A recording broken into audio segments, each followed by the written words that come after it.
Maamulka isboortiga degmada Wadajir ayaa waxa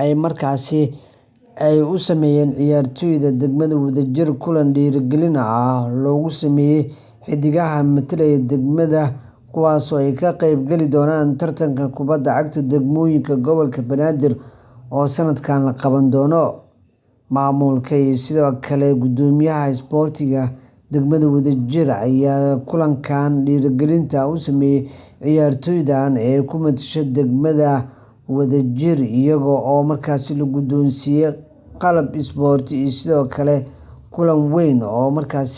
lagu dhiirigelinayo ciyaartoydan ee ka dhacay xarunta degmada Wadajir, waxaana ka soo qayb galay mas'uuliyiinta ugu sarreysay degmada Wadajir iyo sidoo kale bahda isboortiga degmada qaybahooda kala duwan iyo ciyaartoy waaweyn oo ka ciyaara horyaalka dalkeena Soomaaliya magac weyn ka soo sameeyay, iyo sidoo kale ciyaartoy hore oo ka fariistay kubadda cagta sida Kabtan Cali Roble Bombay iyo xiddigo kale oo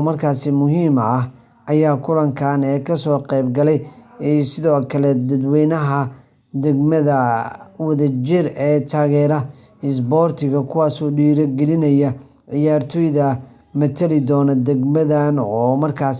tartan baaxad leh dhawaan la ciyaari doonto degmooyinka gobolka Banaadir oo la isku diyaarinayo. Degmada Wadajir ayaa waxa ay ku guda jirtaa diyaargarowgii ugu dambeeyay ee tartanka kubadda cagta ee degmooyinka gobolka Banaadir, iyadoo sanadkan ay wacdaro ka dhigi doonto tartanka kubadda cagta degmooyinka gobolka Banaadir, sidoo kalena dooneysa inay hanato sanadkan tartanka kubadda cagta degmooyinka ee gobolka Banaadir, iyagoo ayna haystaan xiddiga laf-dhabar ah oo muhiim u ah kulan ciyaareedka ee tartankaasi dhici doona. Sidoo kale degmada ciyaartoydooda ayaa qorsheynaysa in ay ciyaaraan kulamo saaxiibtinimo oo isku diyaarinaya tartanka qaybihiisa kala duwan si ay guul uga soo gaaraan ciyaaraha kama dambaysta ah ee ay ciyaari doonaan dhawaan.